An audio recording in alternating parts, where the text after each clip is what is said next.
बड़ा दिखने में। तो मैंने कहा कैसे, ये तो फेस्टिवल है, मुझे तो ऐसे ही लगता है, तभी तो मैं पहनता हूँ। कहा नए जमाने का कुछ पहनो, दिखने में नया लगना चाहिए, नया जो ट्रेंड है आजकल वो देखो, नोटिस करो और उसके हिसाब से पहनो। मैंने कहा नया ट्रेंड है वो कैसे पता चलेगा? तो अखबार में देखो लगातार वो क्या हो रहा है, और अखबार के अलावा अपने आसपास देखो, टीवी में देखो किस बात की चर्चा हो रही है, अखबार में, टीवी में, रेडियो में क्या चर्चा हो रहा है, क्या चीज हो रहा है, what is the new trend, accordingly अपने गेटअप को बनाओ। तो फिर मैंने वादा किया, मेरी पत्नी यहाँ बैठी है सामने, कि इस बार जब मैं आऊंगा तो बिल्कुल नए ट्रेंड के हिसाब से ही आऊंगा। ऐसा ही मैंने किया, देखने में नहीं लग रहा, अभी लगेगा। इस बार मैंने अभी छुपा के रखा, वो इसलिए क्योंकि कहीं ऐसा ना हो कि मुझे देख के कोई और ट्रेंड चुरा दे, इसलिए इसकी लॉन्चिंग मैं अभी कर रहा हूँ।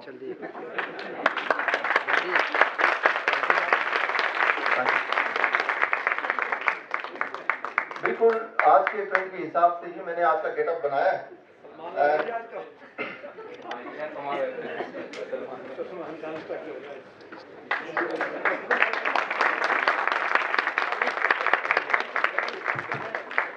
आई थिंक आज का ट्रेंड यही है, हर जगह सवाल यही है, डेंगू, यही स्टाइल है आज का।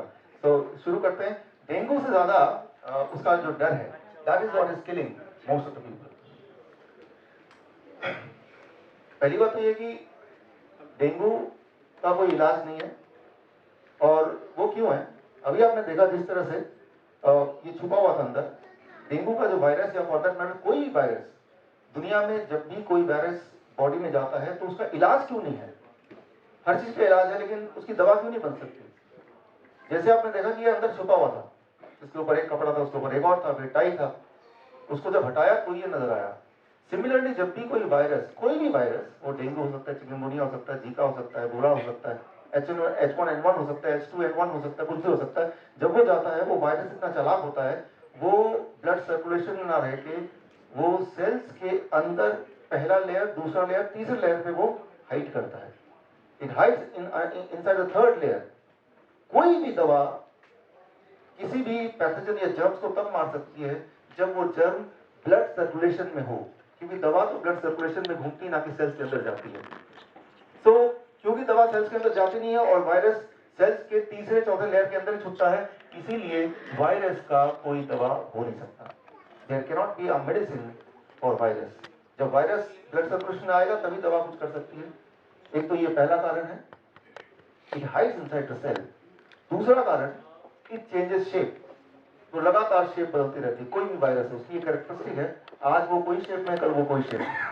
फॉर एग्जाम्पल, आपने एक हाथी को मारने का एक मशीन बनाई, जब तक वो मशीन आपने बना के तैयार किया तब तक हाथी मच्छर में कन्वर्ट हो गया। तो आप मच्छर के को बनाने के, मारने की मशीन को बनाने की तैयारी करने लगे, लेकिन जब तक वो मशीन तैयार हुई तब तक वो एक कुत्ता बन गया।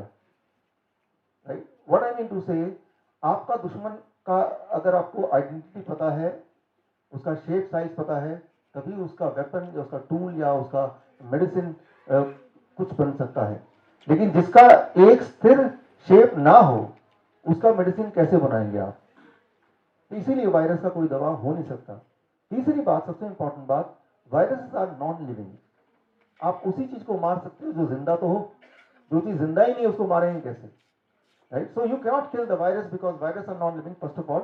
And the most important thing is, जैसे ही वायरस किसी सेल के अंदर एंटर करता है तो सेल के मटेरियल को, डीएनए, आरएनए, प्रोटीन को यूज करते हुए वो मल्टीप्लाई करता है। Means outside the body it is non-living, inside the cells of your body it behave like living, means it multiplies। और जब वो मल्टीप्लाई करता है तो वो जो वायरस है वो बाकी सेल्स के अंदर भी अंदर दे एंटर। ऐसे में अगर आप दवा लेंगे तो वो दवा क्या करेगा, जैसे आपने देखा वो टाई, वो दवा एक टाई की तरह है। वो दवा, कोई भी दवा आप लेते हैं, खास तौर पे पेन किलर लेते हैं या फीवर को कम करने के लिए लेते हैं, वो क्या करता है, उस वायरस को सेल्स से बाहर निकलने नहीं देता है, वो अंदर ही वो सेल्स के दरवाजों को बंद करने लगता है, द मेडिसिन। लेकिन उससे क्या होगा कि वायरस सेल्स के अंदर मल्टीप्लाई होता रहेगा और एक टाइम होगा कि वो इतना ज्यादा वायरस सेल्स के अंदर होंगे, सेल्स ही डिस्ट्रॉय होगा and then it will burst inside, that is even more dangerous. So there can not be a medicine for virus. और ना तो कोई क्योर है, और क्योर की बात तो छोड़ ही दीजिए, वायरस को आप डायग्नोज भी नहीं कर सकते. कौन सा वाला वायरस है डायग्नोज करने का कोई तरीका नहीं है. फॉर एग्जाम्पल डेंगू है, H1N1 है, कोल्ड है, चिकनगुनिया है, जीका है, ये नया आने वाला है इंडिया में, राइट. सो लेकिन अब कैसे डायग्नोस होगा कि ये कौन सा वाला वायरस है. फॉर एग्जाम्पल सारे में आप देखिए प्लेटलेट काउंट लो होता है, यस डेंगू में भी होता है, H1N1 में भी, कोल्ड में भी होता है, चिकनगुनिया में भी होता है, जीका में भी होता है. बॉडी एक वो भी सब में होता है. अच्छा, लॉस ऑफ एनर्जी सभी में होता है, फीवर सभी में रहता है, कमजोरी सभी में रहता है. सारे वायरल डिजीज का जो सिम्टम्स है वो लगभग लगभग सेम है. इट इज इम्पॉसिबल टू से by looking at the symptom कि आपके अंदर वाला वायरस कौन सा वाला है. इट इज इम्पॉसिबल टू से. तो कैसे डायग्नोस होगा? आप बोलेंगे लैब टेस्ट में डायग्नोस होगा. जो पॉपुलर लैब टेस्ट है उसका जो the most popular lab test, जो first line of lab test है उसे कहते हैं PCR test, polymerase chain reaction test, virus की आइडेंटिटी जानने का. बट इंटरेस्टिंग बात यह है कि इस टेस्ट के आविष्कारक कैरी मुलस, उनका कहना है कि this test can detect the genetic sequencing of virus but not the virus themselves.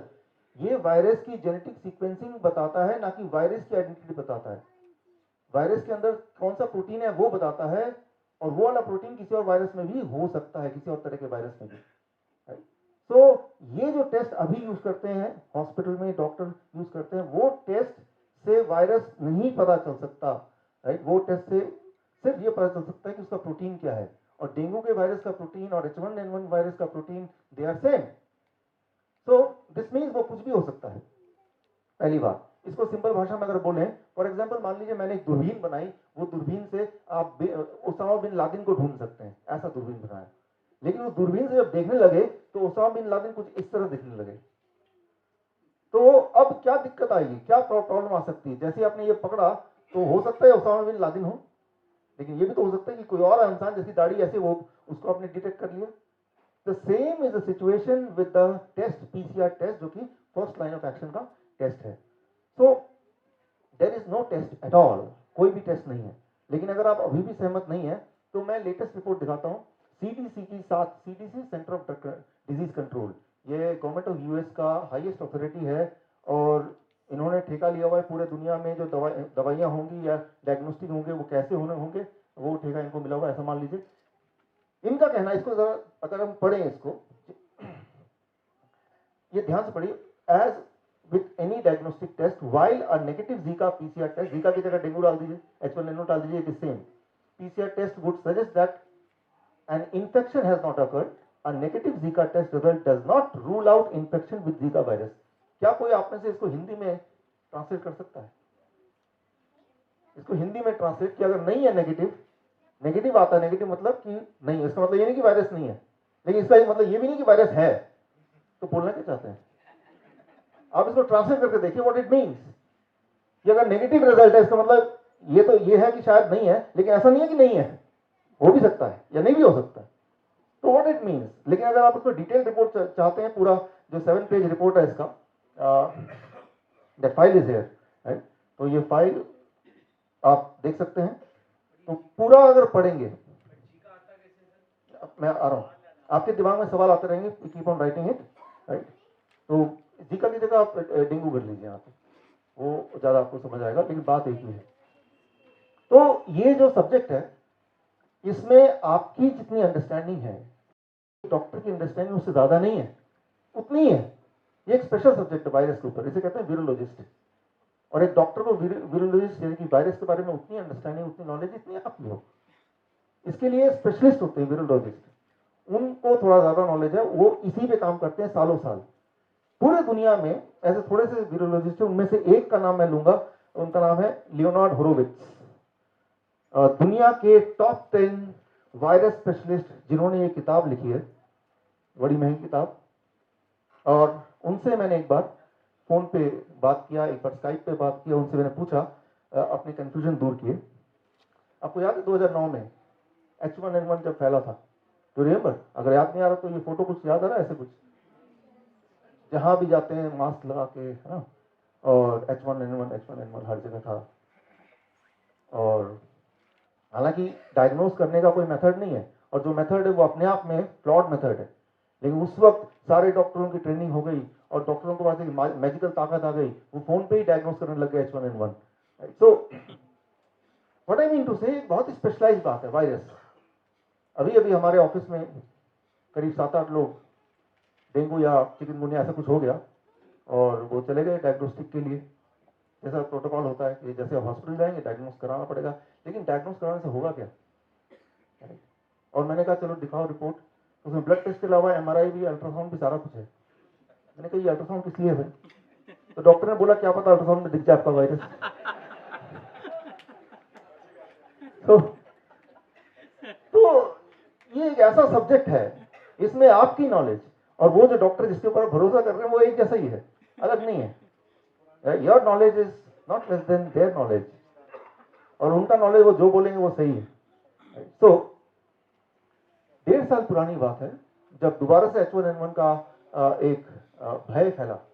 H1N1 फैला कि नहीं वो तो क्वेश्चन मार्क, उसका जब भय फैला, 1.5 साल पुरानी बात है, तब मैं बाहर गया था। भूषण जी हैं आप? भूषण जी, हाँ आप हैं। मैं वो आपके मित्र की बात कर रहा हूँ।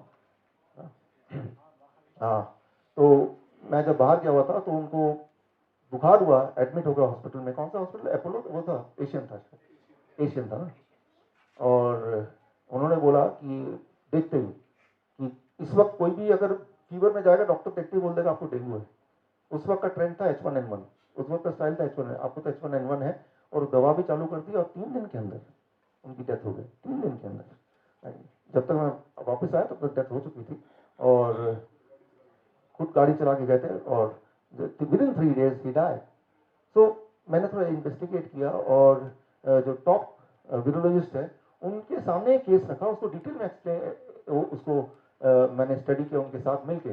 लेकिन उनका जो एक क्लिपिंग है वो आपको दिखाता हूँ, उनका क्या मानना है, वो डेथ हुई कैसे, इसको समझना आपके लिए जरूरी है। I am having in my hand the death certificate of one of my friend. A specific case I would like to discuss with you. He was admitted on 27th of February, that is just last week, with the symptoms of pneumonia in one of the biggest hospital of India, and the doctor suspected of H1N1 and gave him Tamiflu. And on 2nd of March, that is after 3 days of admission of pneumonia, he died. And the death certificate said that he died of H1N1 positive. So what do you think? My belief is he did not die of H1N1. My belief is he died of the treatment of Tamiflu. What I think is that the Tamiflu is the cause of the death rather than any virus. What is your take on this? I would have to agree completely with you. I totally agree with that diagnosis. I believe that if you start to study Tamiflu and the fraud that was instigated in the process of approving Tamiflu, I would have to go back and study, but I seem to recall that the whole Tamiflu operation and the drug company that produced it was under the direction of the American military industrialist Donald Rumsfeld, that his organization was literally implicated in consumer fraud and in defrauding the federal government, in paying off the Food and Drug Administration to approve of Tamiflu, which is extremely toxic. And my general beef with what it is that you're reporting and the conclusion of the hospital is, again, the hospitals are bribed. The hospital administrators are bribed. When you are in that position, and it's the same thing in academia, the way control is maintained is the way I've discussed previously, that you've got money coming in from these higher level organizations such as World Bank, World Health Organization. अभी यहाँ पे इन्होंने जो खुलासा किया वो ये किया कि मेरा सवाल इनसे ये भी था यहाँ पे कि भाई एकदम से कैसे पता चल जाता है डॉक्टर्स को बिना टेस्ट के, और test itself is a flawed, you know, कि H1N1 पॉजिटिव है या डेंगू पॉजिटिव है, चिकनगुनिया पॉजिटिव है, तो इनका जवाब था कि जो हॉस्पिटल्स हैं उनको फंडिंग होती है, जितने ज़्यादा डेंगू केस आएंगे या उस वक्त H1N1 के केस आएंगे उतना उनको फंडिंग होगी। सो ये उन हॉस्पिटल्स के हित में है कि वो पेशेंट को ऐलान कर दे ये H1N1 है और आज की तारीख में ऐलान कर दे ये चिकनगुनिया है, चाहे वो सिंपल फीवर भी क्यों ना हो, क्योंकि उससे फंडिंग आएगी और जब ये ऐलान करेंगे तो उससे भय का व्यापार वो और फैलेगा। बुखार होना एक नॉर्मल बात है, वो बुखार डेंगू का है या चिकनगुनिया का है या सिंपल फीवर है या वो बुखार मलेरिया का है, ये आप अंदर झांक के देख ही नहीं सकते, जो बोल दिया वो सही है। That is the most important thing. और ये जो टेस्ट है वो टेस्ट के रिपोर्ट कुछ ऐसे होते हैं कि अगर आपको कोई बुखार नहीं है, लेकिन आप एक एक्सपेरिमेंट करके देख सकते हैं, आप अगर 14 बार अगर टेस्ट करते हैं पीसीआर टेस्ट, 14 में से एक बार पॉजिटिव आने के चांसेस पूरे हैं, या 14 लोग अगर आप में से रैंडमली कोई 14 लोग people go for a test, out of 14 one will be diagnosed as positive, right. और अगर जो नेगेटिव 13 लोग डायग्नोज होंगे तो उनका सेकेंड प्रोटोकॉल है, फिर एक और टेस्ट है, राइट। तो थर्ड प्रोटोकॉल है। कहीं ना कहीं तो इतने सारे जाल बिछे, कहीं ना कहीं तो जब तक पैसे ना खत्म हो जाए और टेस्ट आप करते रहे, आप पॉजिटिव आने के चांसेस 100% ही है फिर, राइट। तो एक पायदान है, दूसरा पायदान, वहां से नहीं ट्रैक में, तीसरा पायदान, करीब ऐसे 4-5 हजार या 10,000 तक का तो बिल ये डायग्नोसिस का ही है। तो ये एक व्यापार का पूरा एक सिस्टम है। तो मैंने उनसे पूछा वो डायग्नोसिस में एक्चुअली दिखता क्या है, होता क्या है, थोड़ा सिंपल भाषा में समझाएं। तो उन्होंने मुझे समझाया कुछ सिंपल भाषा में। फॉर एग्जाम्पल मैं आपको समझाता हूँ। मान लीजिए देखिए आप इतनी दूर से आप देख रहे हैं, ये बताइए शेर के पंजे हैं या चीता का पंजा है या लोमड़ी का है या कुत्ते का है, इट डिपेंड्स ऑन जो भी आप बोले, राइट। लेकिन जो भी आप बोलेंगे वो जरूरी है क्या वो करेक्ट हो। तो जब एक टेस्ट होता है या ब्लड रिपोर्ट होती है जिससे वायरस का टेस्ट होता है, तो वो जो टेस्ट करने वाले को जो नजर आता है वो उतना ही क्लैरिटी से नजर आता है जितना क्लैरिटी से आपको समझ आ रही बात। तो ये पूरी तरह से टेस्ट होने, जो इंसान टेस्ट कर रहा है उसके ऊपर है कि उसके उस वक्त फ्रेम ऑफ माइंड में क्या चल रहा है, अकॉर्डिंगली वो जो बोल देगा, that is what is the ultimate truth.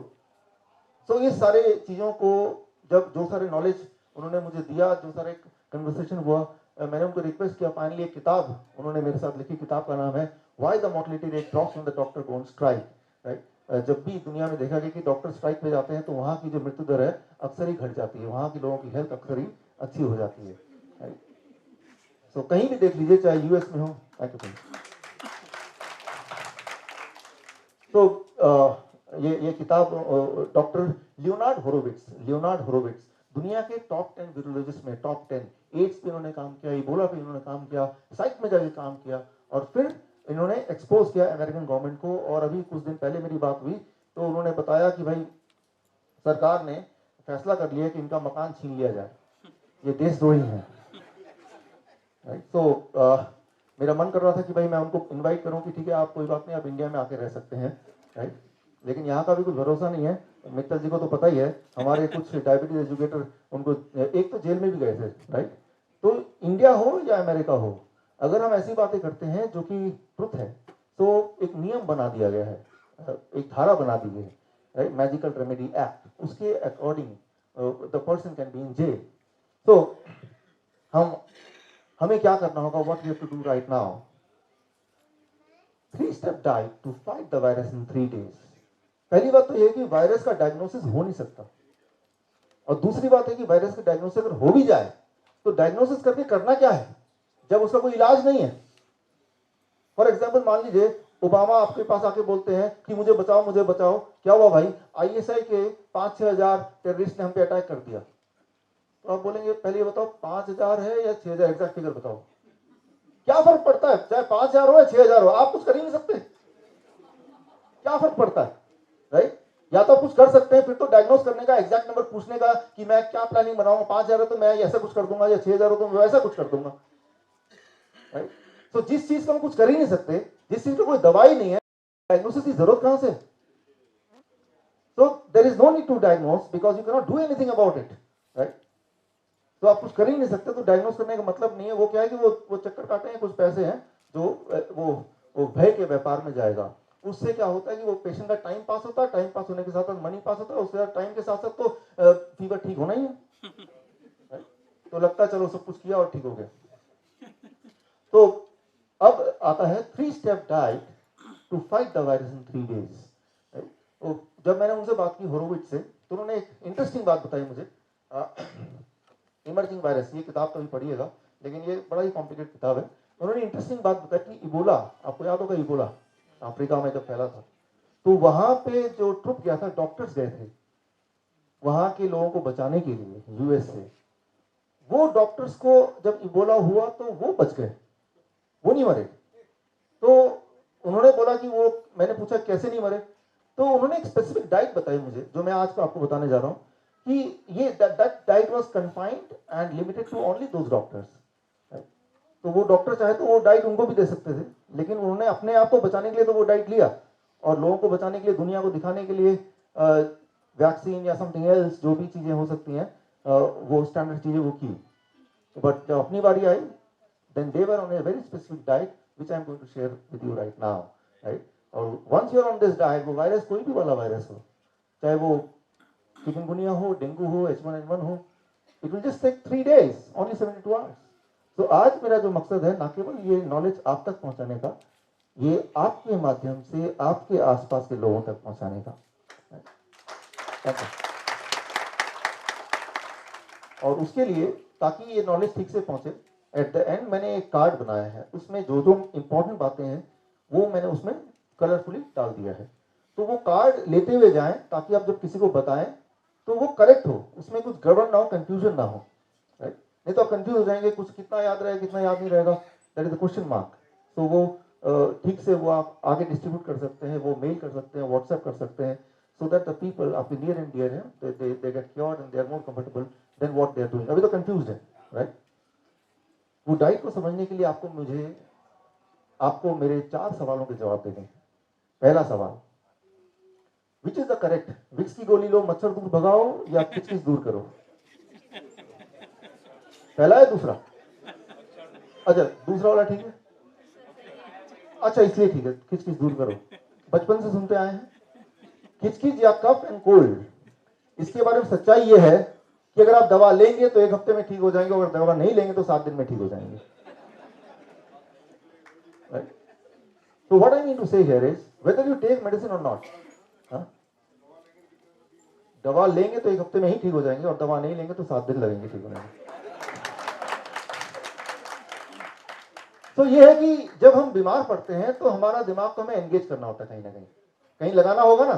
तो डॉक्टर पास जाए, लाइन में खड़े हो, केमिस्ट शॉप में खड़े हो, छुट्टी दे रहे हैं, तो वो दिमाग, ध्यान जो है वो बीमारी से हट गया, और बॉडी तो फाइट कर रही है, 7 दिन में ठीक होना ही है, उसमें कुछ भी बेच डालो, राइट? जो बेचना बेच डालो। तो डॉक्टर यही करते, वो जो 7 दिन है वो फियर फैक्टर है, उसमें सारा बिजनेस हो गया। चलिए, पहला क्वेश्चन दूसरे, ये पहला आपने सही जवाब दिया। Now I am coming to the second question. देखते हैं, what is the common between Salman Khan and Asaram Bapu? I am sure you will not be able to answer this question. चलिए, इसका आंसर मैं ही दे देता हूं। Trigeminal neuralgia. अच्छा, इसको मैं एक्सप्लेन करता हूं, व्हाट इज ट्राइजेमिनल न्यूरल्जिया। ये एक ऐसी बीमारी है जिसमें यहाँ पे ऐसा दर्द होता है कि मानो कि कोई चाकू भोग रहा हो या इलेक्ट्रिक का शॉक लग रहा हो। ये तो हुई एक बात, लेकिन इंटरेस्टिंगली अगर कोई स्कैन करता है, एमआरआई करता है, या उसमें नर्व में कहीं पे भी कोई डैमेज या किसी तरह से वो दिखता ही नहीं है, लेकिन दर्द होता है। That is called trigeminal neuralgia.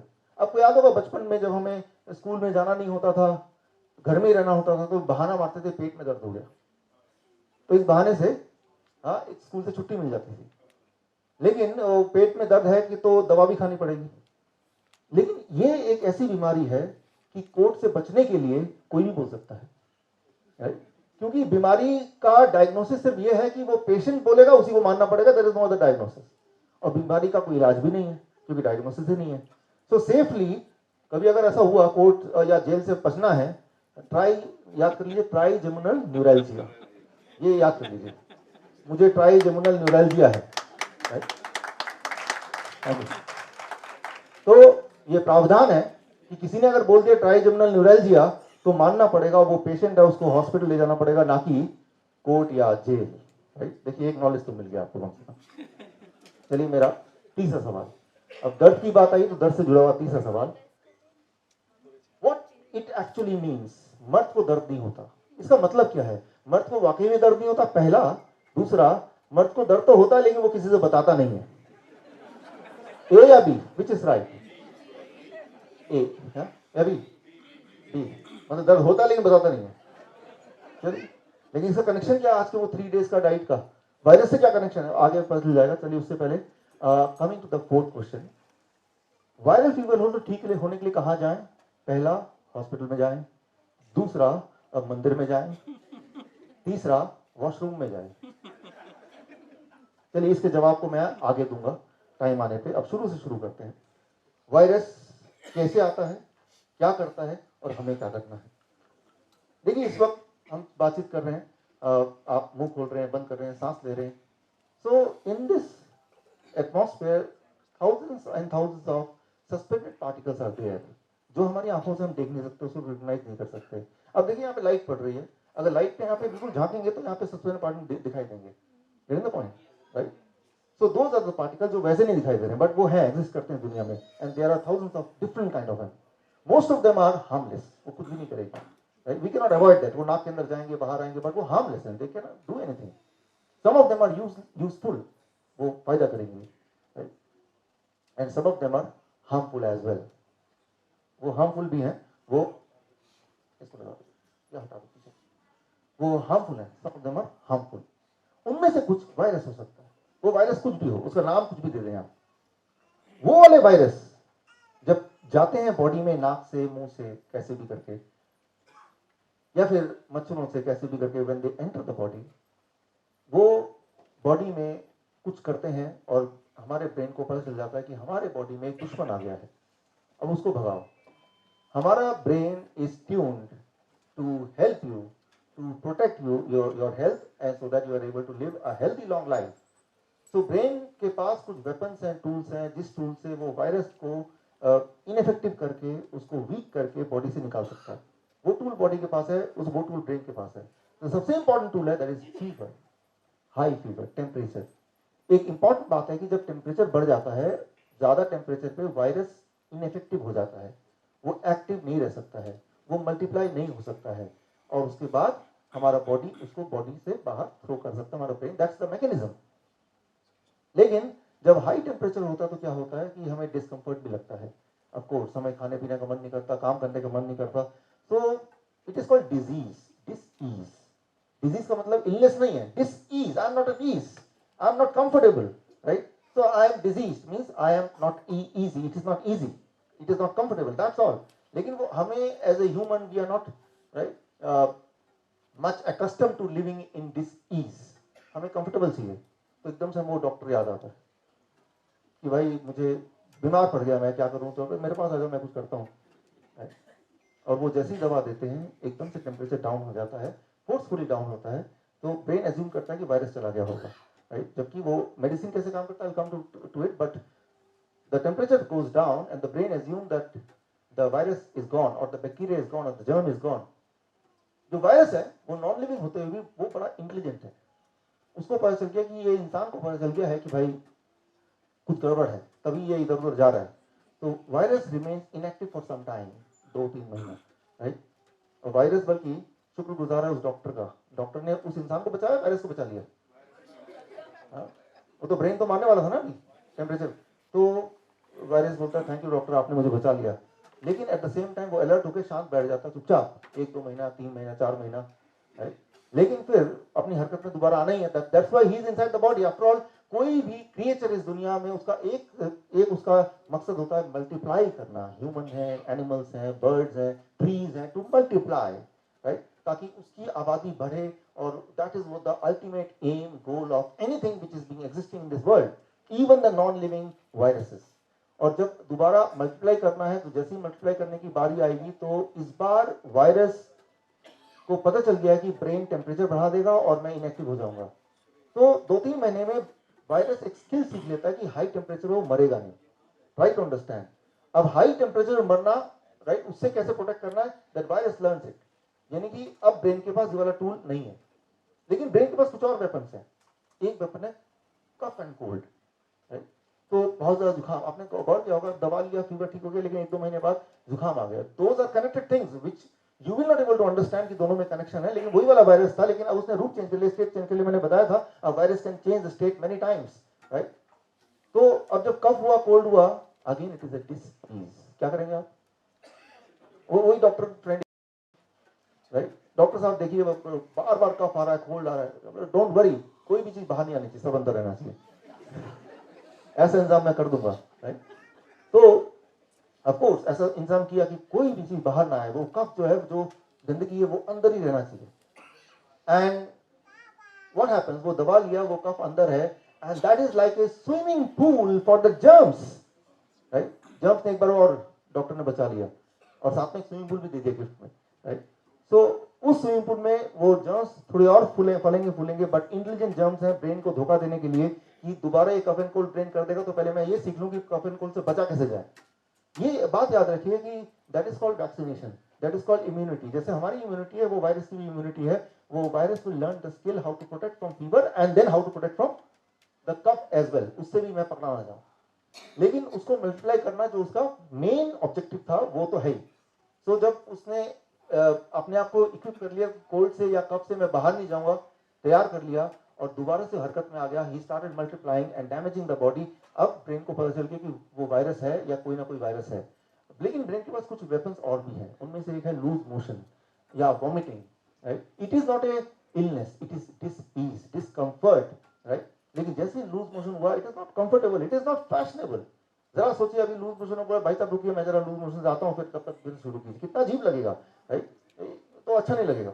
तो भाई वो फिर बोलेगा डॉक्टर भाई मैं अभी सेमिनार में जाऊंगा, और अगर लूज मोशन होगा तो I will miss something, right? बार बार कौन जाएगा टॉयलेट में, ये अच्छी बात नहीं है। डोंट वरी, कोई भी चीज बाहर नहीं आनी, सब अंदर रहना चाहिए। तो एक बार फिर से उसने ऐसा दवाई दे दिया कि इट इज फोर्स्ड, तो लूज मोशन बंद हो गया। आप बोले डॉक्टर आपने क्या कमाल कर दिया, राइट? लेकिन ट्राई टू अंडरस्टैंड, मान लीजिए आप यहाँ ड्राइव करके आ रहे हैं और वहां पे रेड लाइट, जो पेट्रोल का लाइट ब्लिंक कर रहा है, व्हाट इट मींस कि पेट्रोल अभी कम है, तो क्या करना होगा? आपको घुमा के पेट्रोल पंप पे लेके जाना होगा, that's what you have to do, right? लेकिन आपके सामने डॉक्टर बैठा हुआ है, डॉक्टर बोला डॉक्टर साहब देखिए ये ब्लिंक कर रहा है, बड़ी मुसीबत है यार, अभी ठीक करता हूँ, कैंची जाके वो तार काट दी जिससे वो ब्लिंक करता है। अरे यार आप तो कितने अच्छे कमाल, अब देखो कोई प्रॉब्लम ही नहीं। So try to understand the warning. It was a warning only. Warning should not be confused as an illness, right? जो warning है उसको illness नहीं समझना चाहिए, वो disease है। It is not an illness, it is not a disease, it is disease only, right? So यहाँ पे हो क्या रहा है कि बार बार brain अपने weapons को एक करके खत्म कर रहा है, right? And as it is, right, using one by one weapons, the virus is becoming stronger and more influenced. उसको पता चल गया कि अब इसका जो पैंतरा है ब्रेन का, ये एक और टूल है लूज मोशन वाला। अब इट लर्न अ स्किल, ताकि नेक्स्ट टाइम लूज मोशन अगर होगा भी, राइट, ब्रेन ने इनिशिएट किया भी, तो virus can protect itself, right? So every time you are giving, making the virus stronger by taking that medication, right? सो ये वॉमिटिंग है, ये लूज मोशन है, ये फीवर है, ये कोल्ड है, these are not illness, these are the protective mechanism of the brain and you should not interfere with it, right? सवाल दिमाग में आता है टेम्परेचर बहुत ज्यादा बढ़ गया तो सारा टेम्परेचर में तो बॉडी के सारे सेल्स भी मर जाते हैं, यू विल डाई, तब क्या करें? उसका जवाब आने वाला है, डोंट वरी, टेम्परेचर नहीं बढ़ेगा, बढ़ नहीं सकता, थोड़ा तो बढ़ेगा लेकिन डेंजरसली नहीं बढ़ेगा, उसका इंतजाम हो जाएगा, राइट? लेकिन मैं ये बोलना चाह रहा हूं फिलहाल तो कि ये बीमारियां नहीं है, let's not confuse it as a disease, it is just a discomfort, it is just a protection. For example मान लीजिए आपका घर में, राइट, प्रोटेक्शन के लिए आप कुछ रखते हैं वेपन्स, राइट, ताकि कोई चोर आ जाए या कोई डाकू आ जाए तो कुछ उसका सामना करे। और जब ऐसा होता है सिचुएशन, तो क्या तब आप खाना बना रहे होते तो क्या करते हैं? खाना बनाना छोड़ देते हैं थोड़ी देर के लिए, जो भी काम करते हैं priority is protecting yourself. Similarly जब भी ऐसा बॉडी में इन्वेड करता है कोई वायरस, तो बॉडी क्या करती है? बाकी सारी चीजें सस्पेंड कर देती है। फॉर एग्जाम्पल खाना डाइजेस्ट करना, खाना खाना, भूख लगना, ताकि सारी ताकत लगे उस वायरस या उस जर्म को किल करने में। But that itself is discomfort. जब भी आपको कोई बुखार होता है, क्या लगता है? कि खूब सारा खाना खाऊं, या लगता है कुछ खाना ना खाऊं? क्या लगता है कि सबसे बातें करूं, दोस्ती करूं, टीवी देखूं, फेवरेट प्रोग्राम देखूं, या लगता है कोई डिस्टर्ब ना करो, भाई I want to lie down? Because brain ने ऐसे केमिकल रिलीज किए ताकि आपको कुछ करने का मन नहीं करे, ताकि brain and body should focus on killing that enemy. Disease, brain is giving you disease and we should respect that disease, right? तो अब मान लीजिए पेन की बात करते हैं, दर्द की बात करते हैं, हेडेक की बात है, स्टमक की बात है, जॉइंट पेन की बात है, तो तुरंत हम एक पेन किलर ले लेते हैं। Let's try to understand what it is. मान लीजिए मैं यहां से चल रहा हूं और सामने नीचे कील है, और the moment I step on the की नेल, क्या हुआ, एकदम से पेन आएगा and I will fall back, right. But try to understand कि जो पेन था वो उस इंजरी की वजह से नहीं है। ब्रेन मुझे बताना चाहता है, बिकॉज भगवान ने आंखें पैर के नीचे दी नहीं है, मुझे पता नहीं चलेगा, brain want to tell you, immediate मेरा अटेंशन लगाना चाहता है, देखो भाई यहाँ पे आपने इंजर कर दिया, stop and pay attention to this, इसको पहले ठीक करो फिर आगे बढ़ो। तो इंस्टेंटली मुझे पेन देगा। Try to understand pain is not because of the injury. दर्द जो होता है वो किसी इंजरी की वजह से नहीं होता, ब्रेन चाहता है कि आप उस पर ध्यान दें, इसीलिए that's how it is, right, that is. लेकिन कुछ दुनिया में लोग होते हैं जिनको पेन नहीं होता, मर्द को दर्द नहीं होता, उसके अलावा भी कुछ लोग ऐसे हैं, राइट, उसके बारे में मैं आपको बताता हूँ। मान लो हेडेक होता है, अचानक आपने पेन किलर ले लिया, हेडेक इज गॉन, लेकिन वो पेन किलर ने हेडेक गायब कैसे किया? हमारे पूरे बॉडी में सिग्नलिंग सिस्टम है जिसके थ्रू ब्रेन सिग्नल पास करता है। ब्रेन को हिंदी या इंग्लिश आती नहीं है, उसका जो लैंग्वेज है that is by giving some signal like pain, ताकि आपको अलर्ट कर दें। तो जब आप पेन किलर लेते हैं तो वो जो सिग्नलिंग सिस्टम है ब्रेन का वो स्विच ऑफ हो जाता है and that is what is called pain killer. लेकिन बार बार अगर सिग्नल सिस्टम ब्रेन का स्विच ऑफ हो जाएगा, एक टाइम आएगा कि जब आपको पेन होना बंद हो जाएगा, वो दर्द नहीं होता, तो आप भी वो मर्द वही वाले बन जाएंगे, दर्द ही नहीं हो रहा। फॉर एग्जाम्पल जो डायबिटीज के पेशेंट होते हैं एडवांस वाले, उनका आपने कई बार ध्यान दिया होगा कि जब वो चलते हैं तो अगर कोई कील चुभ जाए तो उनको नहीं पता चलेगा, राइट, और वो इंजर होता रहेगा, बिकॉज ब्रेन ने पेन सिग्नल देना बंद कर दिया है। लेकिन पूरे दिन के बाद जब शाम को आते हैं और जूते और मोजे उतारते हैं तो मोजा पूरा ही खून में लथपथ, that is the time for the first time he know, अरे यार मैंने अपने पैर को इतना इंजर कर दिया, राइट। तो try to understand and tell me, pain is an enemy और पेन इज ए फ्रेंड? तो पेन को इंटरफेयर नहीं करना है, राइट। जैसे टूथ हो गया, हेडेक हो गया, तुरंत एक पेन किलर ले लिया। पेन किलर का मतलब ब्रेन की जो सिग्नलिंग सिस्टम है उसको आपने इंटरफेयर किया। इसका मतलब नेक्स्ट टाइम और आगे आगे एक टाइम आएगा जब ब्रेन पेन सिग्नल देना बंद ही कर देगा। ऐसे कुछ बच्चे पैदा होते हैं दुनिया में जिनको कहते हैं CIPA, congenital insensitivity to pain, that is CIPA. मतलब बचपन से उनके बॉडी में पेन सिग्नलिंग एबिलिटी वो उसके साथ पैदा ही नहीं हुए थे, उनको पेन नहीं होता, दर्द नहीं होता। टीचर मार ली तड़ातड़ मारते रहो, मुझे तो कोई पेन ही नहीं हो रहा। अच्छा आइडिया ना? कैसा लगेगा ऐसी जिंदगी, पेन ही ना हो? मजा आएगा? अच्छा रहेगा कि नहीं रहेगा? वो बोलेगा मैं तो सीपा चाइल्ड हूं तो मुझे तो पेन नहीं होता। अब देखिए इस वक्त अगर मैं आपकी फोटो खींचूं, इस वक्त यहां से आपकी फोटो खींचूं, 15 मिनट बाद एक और फोटो खींचूं, अभी देखिए आप कैसे बैठे हैं, कोई ऐसे बैठा है, कोई ऐसे बैठा है, कोई पैर ऊपर कर बैठा है। 15 मिनट बाद अगर एक और फोटो ले और दोनों कंपेयर करें, क्या आपका पोज बिल्कुल सेम रहेगा? Not all. तो जैसे आप एक पर्टिकुलर पोज में बैठे हैं तो आपका ब्रेन नजर बनाया हुआ है उस पोज पे और आपके टिश्यूज पे। टिश्यूज की एक कैपेसिटी होती है उस वेट को झेलने के लिए, उस कैपेसिटी के बाद वो टिश्यू ब्रेक होना शुरू हो सकते हैं। तो ब्रेन क्या करेगा, एक पेन सिग्नल भेजेगा और आपको बिना डिस्टर्ब किए ही एक हल्का पेन सिग्नल, तो आपका ध्यान यहाँ है लेकिन आपने पोस्चर चेंज कर लिया, राइट।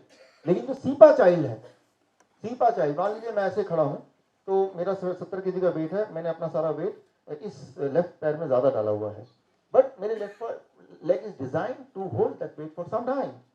लेकिन उसके बाद क्या होगा कि मेरे टिश्यूज टूटने लगेंगे, लेकिन उससे पहले ब्रेन एक सिग्नल देगा, pen signal, I will change the posture, right.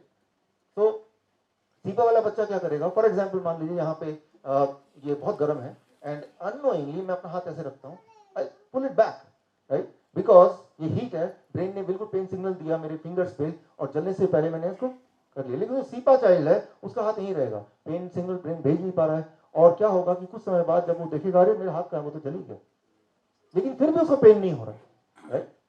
तो वो ऐसे खड़ा है और कुछ देर बाद या कुछ घंटों बाद खड़ा रहेगा, वो उसको पेन नहीं होगा, हड्डियां भी टूट जाएंगी तब भी पेन नहीं होगा। सो पेन अगर ना हो, दैट इज कॉल्ड सीपा। ऐसे जो लोग हैं, राइट, वो 25 साल से ज्यादा जिंदा नहीं रहते, 25 years. By the time they are 25 years of old, उन्होंने अपनी इतनी हड्डियां तोड़ चुकी होती हैं, दे डाई, राइट। तो मर्द को दर्द नहीं होता, वो मर्द होने से पहले, मतलब जवान होने से पहले वो दे डाई, राइट। सो यहाँ पे the point I want to make here is that pain is a friend, vomiting is a friend, temperature is also a friend. उसको अगर हम डिस्टर्ब करेंगे तो हम किसी और जंजाल में फंसने वाले हैं। आप जब सोते हैं, याद कीजिए, रात को सोते हैं पर्टिकुलर पोस्चर में, सुबह उठते हैं, are you in the same posture? Many times you change the posture, isn't it? Right? तो आप एक पर्टिकुलर पोस्चर में सो रहे हैं, तो आपका ब्रेन जगा हुआ है, वो लगातार देख रहा है कि ये टिश्यूज पे ज्यादा लोड तो नहीं है, और जब ज्यादा लोड हो गया तो ब्रेन ने थोड़ा सा पेन दिया, आपको नींद को डिस्टर्ब नहीं किया। ब्रेन ने ऐसा नहीं कहा भाई साहब उठिए उठिए अब पोस्चर चेंज कीजिए, right? He is considerate, the brain is considerate. तो ब्रेन ने क्या किया, ब्रेन ने आपको थोड़ा सा पेन दिया, नींद में ही आपने पोस्चर चेंज कर दिया।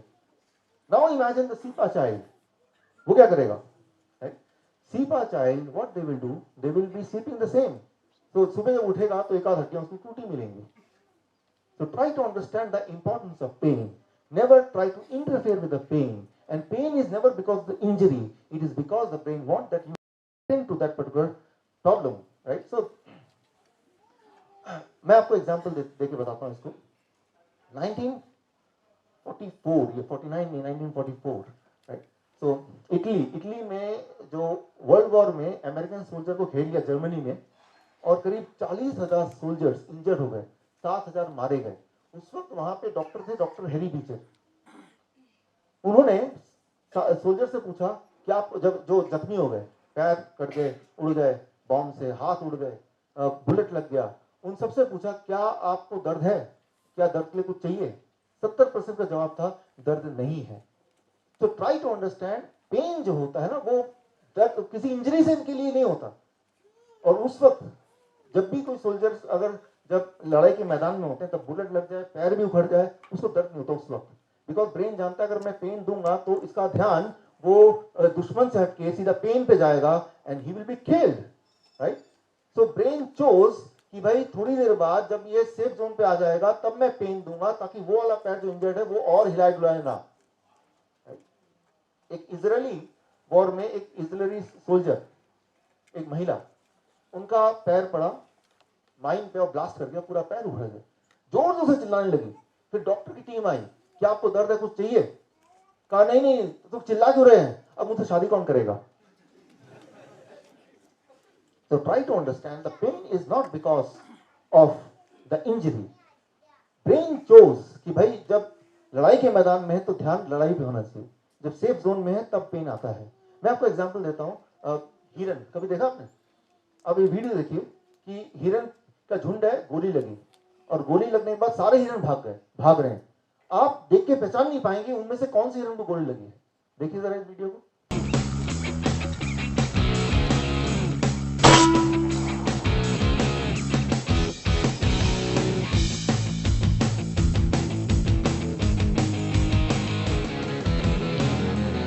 So it took this big doe with the XP Badger. काफी समय बाद उनमें से एक हिरन दूर कहीं जाके पड़ा मिलेगा। That is how you will understand कि इस वाले हिरन को गोली लगी थी, क्योंकि जब गोली लगी उस वक्त अगर ब्रेन पेन इनिशिएट कर देगा तो उसका ध्यान पेन पे चला जाएगा, तो अपने आप को बचाएगा कैसे? So try to understand the pain is not the result of the injury, it is the brain's protective ability. brain decide करता है कब दर्द देना है, चूज करता है। For example 1981 30th March, Ronald Reagan, कौन है रोनाल्ड रीगन? अमेरिकन प्रेसिडेंट, उनको गोली लगी, राइट? वो देखिए गोली लगने वाला scene. It doesn't make much sense, Henry. He puts you here and then he runs around with a big gun. President Reagan!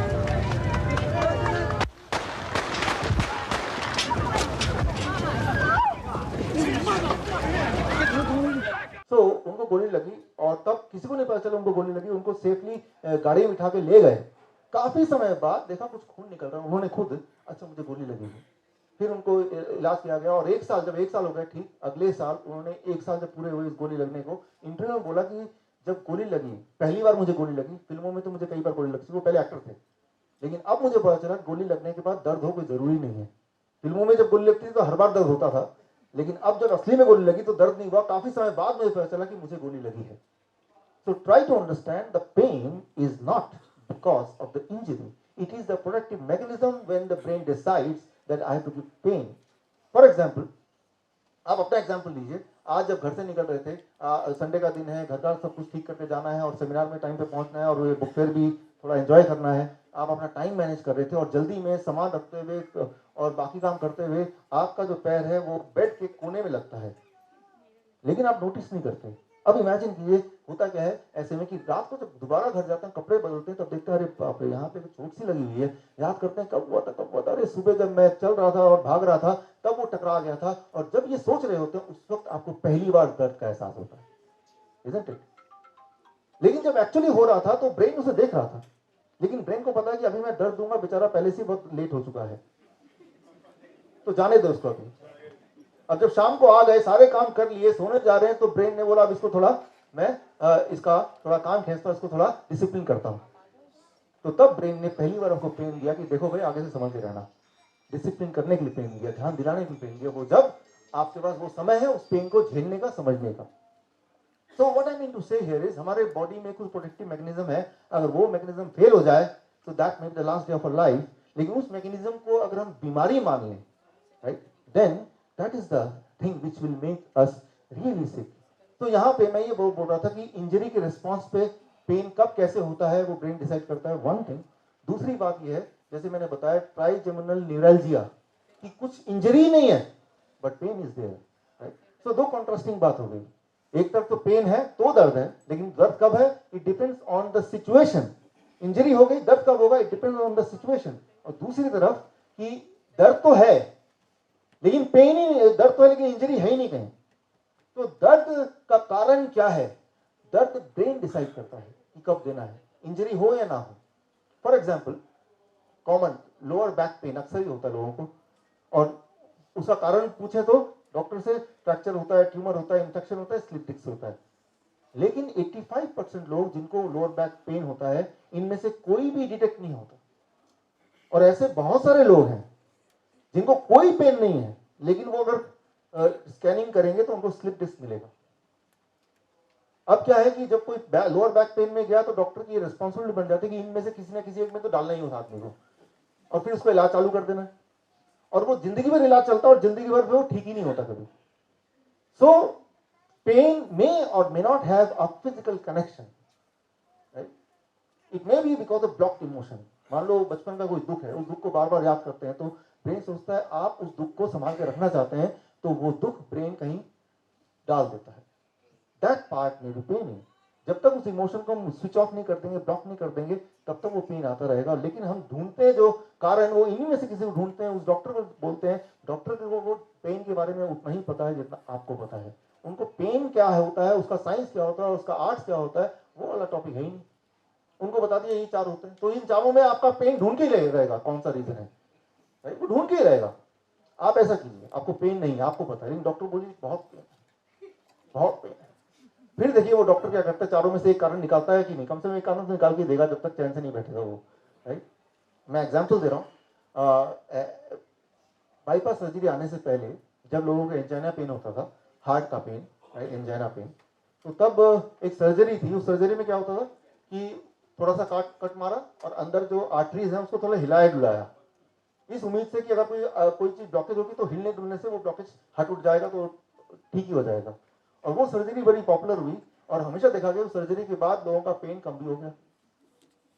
अब हार्वर्ड में एंड यूनिवर्सिटी ऑफ पेनिसिल्वेनिया,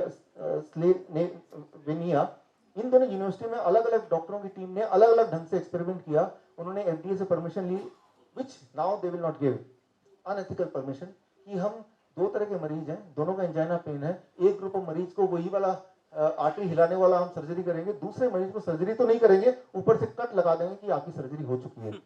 और इंटरेस्टिंगली दोनों ग्रुप में सभी को रिलीफ मिला, सभी को आराम मिला और कई महीनों तक आराम रहा। तो व्हाट आई मीन टू से, इट इज ऑल एक्सपेक्टेशन। आपका ब्रेन ये देखता है आप उम्मीद क्या करते हैं। अभी हमारा डायबिटीज, वर्चुअल डायबिटीज टूवर्ड्स चल रहा है हमारा, राइट, 3 दिन वाला, और करीब 9 देशों से हमारे पास पार्टिसिपेंट्स हैं। जब पार्टिसिपेंट्स को पता चला कि यहाँ पे बहुत डेंगू हो रहा है, तो 3-4 पार्टिसिपेंट को तो बुखार आ गया। तो मतलब ये कि योर ब्रेन एक्सपेक्ट्स, राइट, देखता है सराउंडिंग कि आप क्या एक्सपेक्ट करते हैं अपने आप से। ब्रेन की रिस्पॉन्सिबिलिटी जो आप एक्सपेक्ट करते हैं ब्रेन वो आपको डाल देगा, राइट।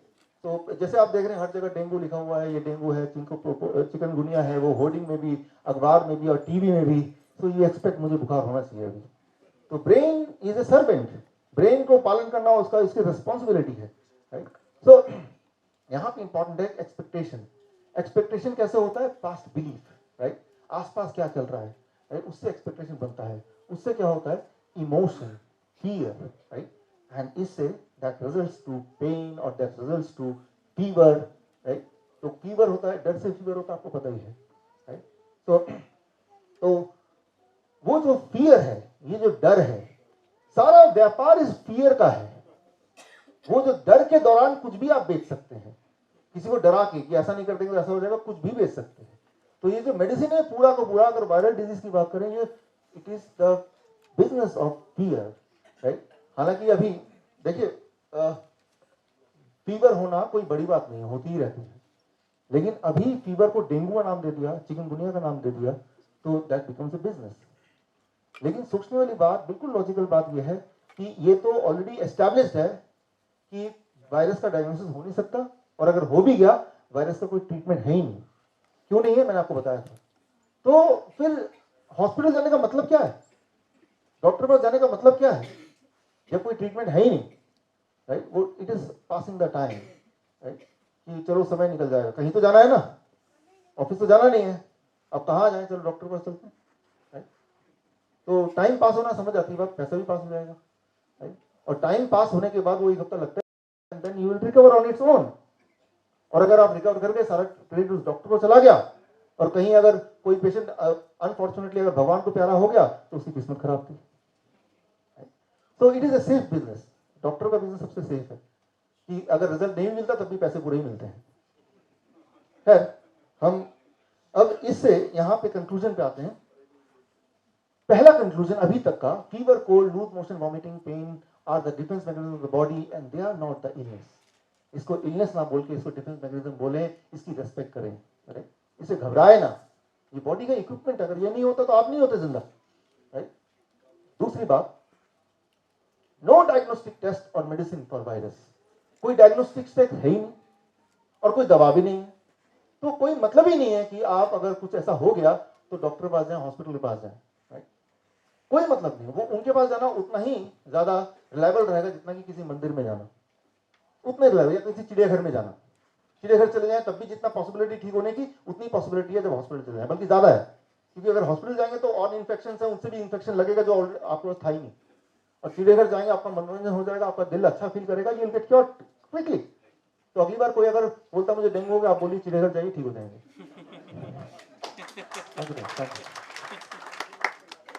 और साइंटिफिकली प्रूव कर सकते हैं आप।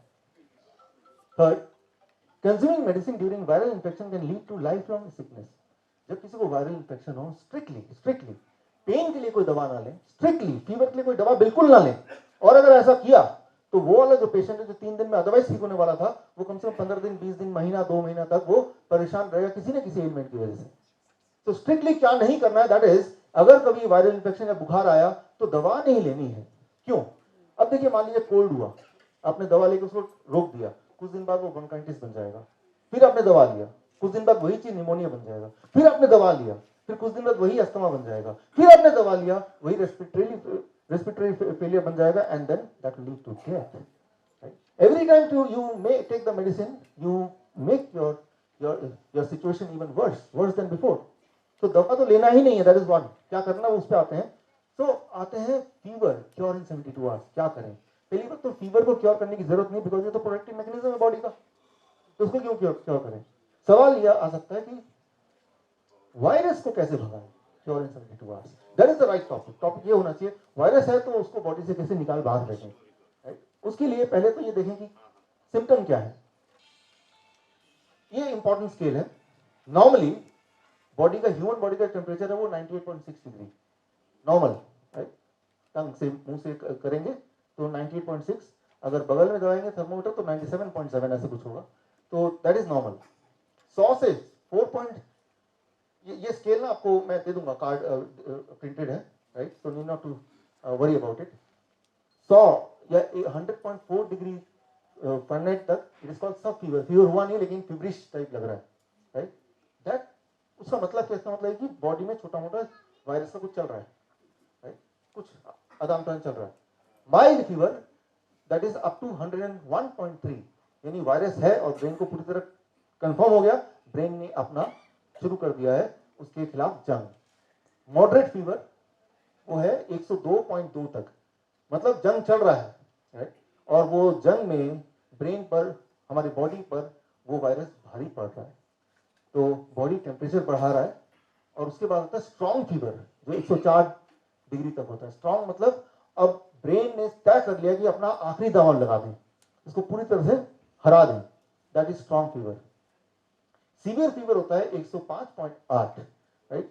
जहां पे वो इंसान की अपनी इम्यूनिटी अदरवाइज भी बड़ी कमजोर थी, राइट? तो यहाँ पे जंग थोड़ा लंबा चल गया। देन डेंजरस फीवर होता है 105.8, इससे आगे वाकई में डेंजरस है। यहाँ पे यू शुड डू समथिंग ताकि फीवर कम हो, इससे ज्यादा ना बढ़े। उसके लिए क्या करना है, I will come to it. Fatal fever और लाइफ थ्रेटनिंग फीवर इज 107.6 से ज्यादा। मैक्सिमम जो फीवर जाता है किसी का भी 109/6, मिनिमम जो टेम्परेचर बॉडी का रह सकता है 86। इससे कम होगा या इससे ज्यादा होगा, इन दोनों केसेस में ही it will lead to death. Body का जो एक होम्योस्टैट है वो 86 से लेकर 109 के बीच में है। इससे अगर अलग होगा it will lead to death. अगर आपको विश्वास ना हो कभी करके देखिए अलग, मेरा मतलब मत कीजिए, तो that will lead to death. तो अब इसमें होता कैसे है, virus it enters the body, और जब वायरस एंटर करता है तो पायरोजेनिक सब्सटेंस ऑटोमेटिकली बॉडी में रिलीज होता है जो ब्रेन को सिग्नल की तरह काम करता है, और ब्रेन समझ जाता है कि फीवर कि कोई वायरस अंदर आ गया है। तो ब्रेन अपना फर्स्ट एक्शन फीवर, टेम्परेचर बढ़ा देता है। क्यों? क्योंकि टेम्परेचर जब बढ़ेगा तो चार चीजें होंगी। अगर कोई टॉक्सिन होगा तो वो बर्न कर जाएगा, वो बॉडी से एलिमिनेट हो जाएगा, और वो जो जर्म है, वो वायरस है, वो पैरासाइट है, वो बैक्टीरिया है, वो पैथोजन है, वो जर्म्स इनएक्टिव या कमजोर हो जाएगा। और फीवर में हमारी बॉडी की जो इम्यूनिटी है वो इम्यूनिटी अलर्ट हो जाती है और इम्यूनिटी भी स्ट्रांग हो जाती है, राइट? तो ये चार चीजें टुगेदर होती हैं जब बॉडी अपना टेम्परेचर बढ़ा देता है। This four things happens. इसमें जो सबसे इंपॉर्टेंट बात है स्ट्रांग फीवर। स्ट्रांग फीवर मतलब 104 तक। जब किसी का 103 पॉइंट समथिंग आता है या 104 आता है तो घबराना नहीं है उसमें। उसमें यह है कि आपका बॉडी एक आखिरी पटकनी मार रहा है। आपने देखी सुल्तान मूवी? देखी सुल्तान, राइट? तो सुल्तान में इमेजिन कीजिए कि वो सुल्तान है, वो बॉडी का टेम्परेचर है, वो ब्रेन है, और दूसरा वाला मैं आपको वीडियो दिखाता हूँ, राइट? कि कई बार वायरस भारी पड़ता है कई सारे कारण से, तब ब्रेन अपना आखिरी दाव लगाता है। At the time temperature briefly एक आध घंटे के लिए बहुत हाई जा सकता है, as high as 104, you no to worry about it, right? आप ऐसे इमेजिन कीजिए। Every single part of your body. Pack it up, I'll send it to your wife.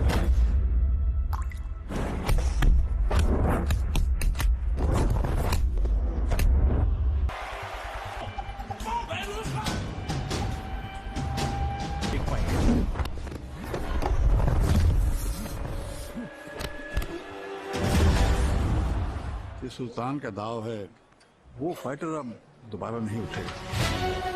अब यहाँ पे देखिए वो जो आखिरी दाव लगाया है, राइट? वो दाव जब लगता है 104 डिग्री तो हम क्या करते हैं, उसको उससे डर घबरा के फटाफट हम उसको कोई दवा दे देते हैं। वो कुछ ऐसा ही होगा कि सुल्तान आखिरी दाव लगाने वाला था तो हमने क्या किया, उसे हाथ पैर बांध दिए, राइट? तो लेकिन तो करना क्या है, what we have to do? तो अगली बार जब 103 या 104 के करीब आएगा, याद कीजिए मेरा ब्रेन आज सुल्तान बन गया है, राइट? तो आपको बुरा नहीं लगेगा, आपको अपने कॉन्फिडेंस में रहेंगे और आप देखेंगे it is a matter of few hours. वो जो कुछ एक घंटे होते हैं, 1 या 2 घंटा, that is the main important thing. उस वक्त आप क्या कर रहे हैं? तो क्या करना है, कोल्ड कॉम्प्रेस अगर 103 से ऊपर जाता है, and 3 step diet. Cold compress क्या होता है, बड़ा सिंपल है। एक इतना बड़ा टॉवल लीजिए और उसके 4 टुकड़े कर दीजिए, छोटे छोटे, 1 फीट बाई 1 फीट के 4 टुकड़े, 1 फीट बाई 1 फीट के ऐसे टॉवल ले लीजिए, और एक बड़ा सा 2 बाल्टी ले लीजिए, और एक बाल्टी में बर्फ वाला पानी और एक बाल्टी खाली। वो चारों टुकड़ों को आप पानी में डालिए, राइट? तो ठंडा पानी उसमें आ जाएगा पूरा, राइट? और उसको निचोड़ के, बहुत ज्यादा भी निचोड़ना नहीं है, एक को तो सिर पे रखिए और बाकी 2 को ये काफ में। काफ में ज्यादा ब्लड वेसल्स हैं, ब्लड क्रॉस हो रहा है, तो वो ब्लड क्रॉस हो रहा है तो वो ठंडा करने का काम करेगा। काफ में, दोनों काफ में अपने पट्टी लगा दी। हर 3-3 मिनट बाद वो चौथा वाले को फिर इस पे लगाइए, फिर एक और फ्री हो गया उसको फिर ठंडे में लगाइए। Means every 3 minutes you have to recycle it, right? तो आप देखेंगे टेम्परेचर थोड़ा कंट्रोल में रहेगा। हाई रहेगा 102, 103, लेकिन और हाई नहीं होगा। मतलब आप लड़ने का मौका दे रहे हैं। इट्स लाइक आपने देखा सुल्तान में वो चीयर अप कर रहे थे सुल्तान को, it's like cheering up the body कि हम साथ में हैं. At the same time productive zone भी है, राइट? बिल्कुल नहीं घटाना, एट द सेम टाइम इतना बढ़े ना उसके लिए. पर अब आता है 3-step diet, cold compress plus 3-step diet. Massive dose of vitamin C. उसको क्या करना है? Massive dose of vitamin C. ये जो मिला है मुझे, एक तो होरोविट्ज जी जिन्होंने बताया, फिर मैंने अपना कुछ रिसर्च किया, तो कुछ मेडिकल जर्नल्स कम से कम 100 से ज़्यादा, उनमें से ये 4 बड़े मुझे इंपॉर्टेंट लगे, इंटरेस्टिंग लगे, तो इसका रेफरेंस मैंने यहाँ लिख दिया है. आप चाहे तो मैं पूरा मेल कर सकता हूँ जर्नल की रिपोर्ट्स. तो इस रिपोर्ट के अनुसार ऐसे पेशेंट्स को massive dose of vitamin C देना चाहिए. What is massive dose of vitamin C? ये डिपेंड करता है पेशेंट के बॉडी वेट के according. So it is called 3-step diet. पहला दिन liquid diet, day 2 fluid and day 3 solid diet. Liquid diet क्या है? Weight in KG by 10, glass of mausami juice. मान लीजिए कोई 60 केजी का आदमी है, तो 60/10 कितना होता है? 6 ग्लासेस ऑफ मौसमी जूस और 6 ग्लासेस ऑफ कोकोनट वाटर. कितना हुआ? 12.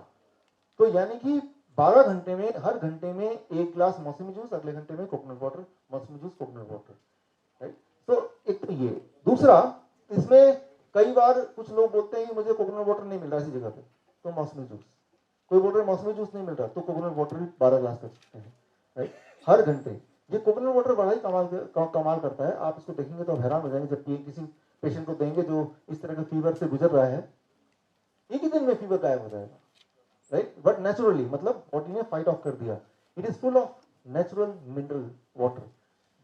सबसे खास मिनरल वाटर भगवान ने बनाया है बॉडी को इंस्टेंटली ताकत देने का, और mineral helps the body to fight with that virus. So total 12 हो गया. उस 12 में मौसमी रखना है, कितना कोकोनट रखना है, सारे कोकोनट रखने हैं, सारे मौसमी रखना है, वो फ्लेक्सिबिलिटी आपके पास है, डिपेंडिंग ऑन कि क्या आपको मिलता है, डिपेंडिंग ऑन कौन सा पेशेंट को ज्यादा अच्छा लग रहा है, इसमें कंफर्ट महसूस कर रहे हैं. ये सारे फैक्टर डिपेंड करता है. बट टोटल 12 होना चाहिए अगर 60 केजी का इंसान है, और ऐसा हर घंटे उसके धीरे धीरे चुस्की ले लेके. कटकना नहीं है, चाय की तरह पीना है. शराब पीते ना, धीरे धीरे उस तरह से पीना है. डे 1. तो डे 1 जिस दिन आपको लगा ऐसा कुछ है, तो डे 1 उसको डे 1 डाइट. डे 2 डाइट इसको फ्लूइड डाइट.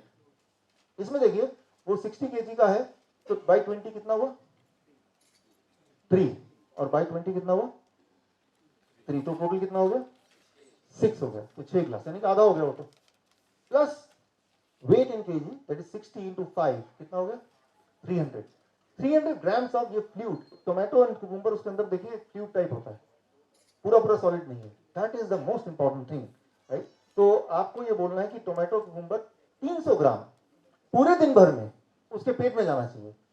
वो धीरे धीरे ले सकते हैं, एक बार में ले सकते हैं, जैसा मर्जी. बट ओवरऑल वो 60 केजी के आदमी के लिए 6 ग्लास और 300 ग्राम, 300 में से 150 ये और 150 ये, या फिर इसका रेशियो अपने हिसाब से डिसाइड कर लें, अपने टेस्ट के अकॉर्डिंग या अवेलेबिलिटी के अकॉर्डिंग.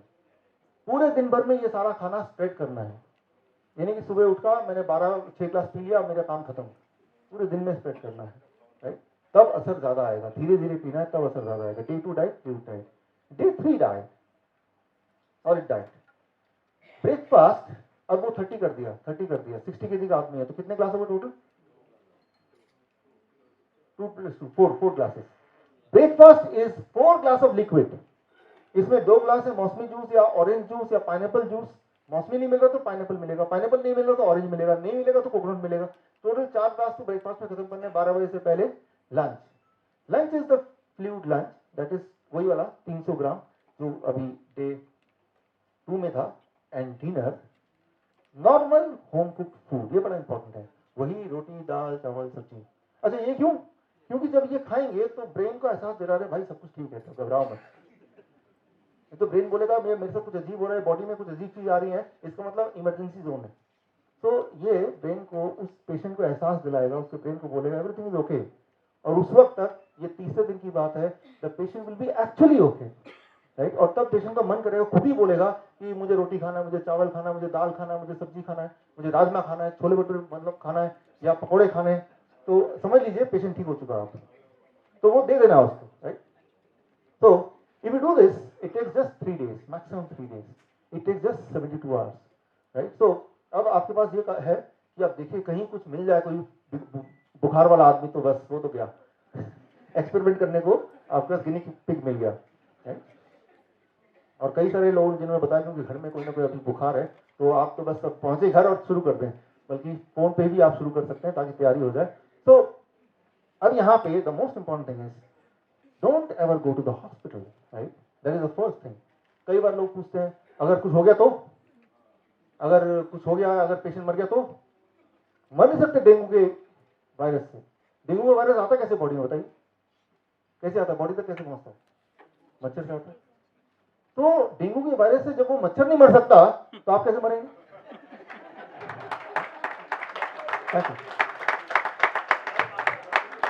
हाँ, पहले वो मच्छर मरेगा ना, क्योंकि उसको भी तो डेंगू हो गया है, वो तो मरा नहीं। तो डेंगू के वायरस से आप मर नहीं सकते फॉर श्योर, लेकिन जब वायरस अंदर आया तो उसको तो हमने किया क्या बॉडी के साथ, that plays an important role, right? That plays the most important role. तो घबराइए नहीं, आप मर नहीं सकते, कुछ नहीं हो सकता, राइट? यही करना है। बाकी हमारी इम्यूनिटी जो है that is the best weapon. या फिर आप ऐसा कर लीजिए, प्रिवेंटिव डाइट, क्योंकि आजकल ऐसा माहौल चल रहा है, तो एक हफ्ते के लिए हम सब, आप सब प्रिवेंटिव डाइट पे चले जाइए ताकि protection from this kind of virus. How do that? Day 3 diet, right? Step 1, एक हफ्ते तक डे 3 डाइट पे रहिए। डे 3 डाइट मैंने बता दिया, मैं आपको कार्ड में दे भी दूंगा। Artificial fever for 7 days, body में आर्टिफिशियल फीवर क्रिएट करना है। उससे क्या होगा कि अगर कुछ वायरस कभी घुसा होगा, जब भी वायरस अंदर एंटर करता है हफ्ते, 2 हफ्ते, 3 हफ्ते बाद आपको असर पता चलता है। तो नया वायरस गया होगा तो वहीं पे वो अरेस्ट हो जाएगा by doing an artificial, creating an artificial fever in the body. अच्छा, आर्टिफिशियल फीवर क्रिएट कैसे करना है? थोड़ा खर्चा करना पड़ेगा। एक बड़ा टब ले लीजिए, खरीद लीजिए बड़ा टब जिसके अंदर आप बैठ सकें, और उस टब में गर्म पानी, इतना गर्म कि आप उसे सह सके आराम से, गर्म पानी डालिए विच इज कंफर्टेबली आप सह सकें, और ऐसा आप 15 मिनट तक बैठे रहिए। तो आपकी बॉडी के जो टेम्परेचर है वो लगभग 1.5 डिग्री बढ़ जाएगा, और बढ़ा हुआ आधे घंटे तक रहेगा, और ऐसा आपको रोज करना है 7 दिन तक। तो अगर कोई वायरस घुस गया होगा जो आगे थोड़ा मैनिफेस्ट होने के बाद फिर वो फीवर आएगा ब्रेन में, लेकिन आपने पहले ही प्रिवेंटिवली डे 3 डाइट को एक हफ्ता फॉलो किया और वो आर्टिफिशियल फीवर भी क्रिएट कर लिया बॉडी में नहाने के वक्त, एंड देन दैट इज की वो वायरस इससे पहले कि अपने पंख फैलाए और बढ़े और ब्रेन कुछ करे, उससे पहले ही आपने उसको वहीं पे रोक दिया, उसको वहीं पे अरेस्ट कर दिया। So that is called the preventive diet, right? So with that we come to the conclusion of this. तो मैं उम्मीद करता हूँ कि हमारे डायबिटिक एजुकेटर्स और हम सब मिलके इसको फॉलो करेंगे। कितने एजुकेटर्स हमारे यहाँ पे? या थैंक यू। सो हाँ, एनीथिंग, स्टीम बात है, सोना बात है, इवन जब आप रनिंग करते हैं तो बॉडी का टेम्परेचर 1.8 डिग्री बढ़ जाता है, that is also artificial fever. Anything जिससे टेम्परेचर थोड़ा बढ़ जाए और बढ़ा हुआ थोड़ी देर तक रहे, that is called creating an artificial fever, right? सन बात भी हो सकता है, धूप में भी, राइट? तो with this we come to the conclusion of this. आपको एक फीडबैक फॉर्म मिलेगा, वो फीडबैक फॉर्म भरिए, एंड उसके बाद वो फीडबैक फॉर्म आप एक्सचेंज कीजिए। फीडबैक फॉर्म जब देंगे तो इन एक्सचेंज आपको वो कार्ड मिलेगा। उस कार्ड में जो मैंने इंपॉर्टेंट चीज बोली है वो प्रिंटेड है, लिखा हुआ है, जिससे आप अपना और अपने दोस्तों का ख्याल रख सकें। आप आए, हम मिलते रहेंगे। आपका धन्यवाद। Thank you.